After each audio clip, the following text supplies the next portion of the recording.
కేంద్ర ప్రభుత్వం ఉపాధి హామీ పథకాన్ని నీరుగార్చడాన్ని నిరసిస్తూ కాంగ్రెస్ పార్టీ ఆధ్వర్యంలో ఈస్ట్ పోలీస్ స్టేషన్ గాంధీ విగ్రహం వద్ద జనవరి 11వ తేదీ దీక్ష చేపట్టనున్నట్లు కాంగ్రెస్ పార్టీ నాయకులు తెలియజేశారు.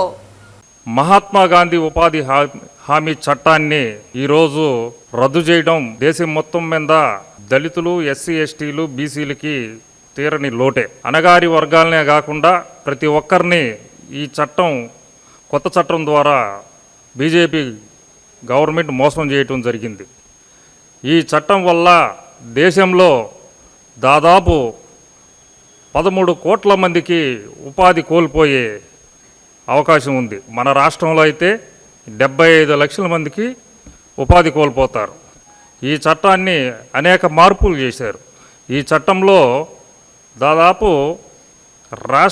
రాష్ట్రాలు 40%, కేంద్రం 60%. మన చంద్రబాబు నాయుడు గారు, మన ముఖ్యమంత్రి గారు 40% పెట్టి ఉపాధి హామీ పనులు చేపించగలడా? ఆయనకి ఇప్పుడుండే మన ఆర్థిక పరిస్థితుల్లో 40% రుణాలు ఇచ్చి ఉపాధి హామీ పనులు చేపించగలడా?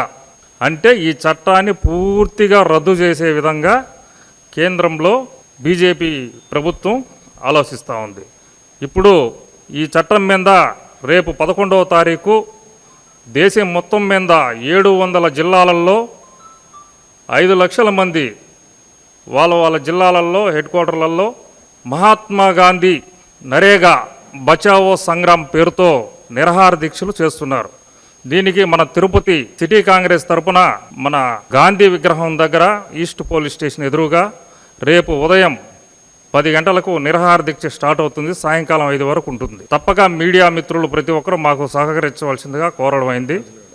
ఈ ఉపాధి హామీ పథకం నుంచి తీసివేయడం మోడీ ప్రభుత్వం చేపట్టిన ఒక దురదృష్టకరమైన సంఘటన. మహాత్మా గాంధీ గారి ఆశయం, ఆలోచనలకు ప్రతిరూపంగా ఆకలి అనేది ఒక అవమానకరమైన విషయం ఈ సభ్య సమాజంలోని. ఏ ఒక్క కుటుంబం కూడా ఆకలి బాధలతో జీవనం కొనసాగించకూడదని ఒక గొప్ప వినూత్నమైన ఆలోచన చేసి ఈ ఉపాధి హామీ చట్టాన్ని కాంగ్రెస్ ప్రభుత్వం తీసుకురావడం జరిగింది. అటువంటి ఉపాధి హామీ చట్టాన్ని తమ స్వార్థ రాజకీయాల కోసం మహాత్మా గాంధీ గారి ఆశయాల్ని, మహాత్మా గాంధీ గారి అభిమతానికి మోడీ వేసిన ఒక తూట ఆయన పేరుని తీసేయడం. మహాత్మా గాంధీ ఉపాధి చట్టాన్ని తీసేయడం అంటే ఈరోజు దేశంలోని బడుగు బలహీన వర్గాల కడుపు కొట్టడమేని నేను మరొకసారి తెలియజేస్తాను.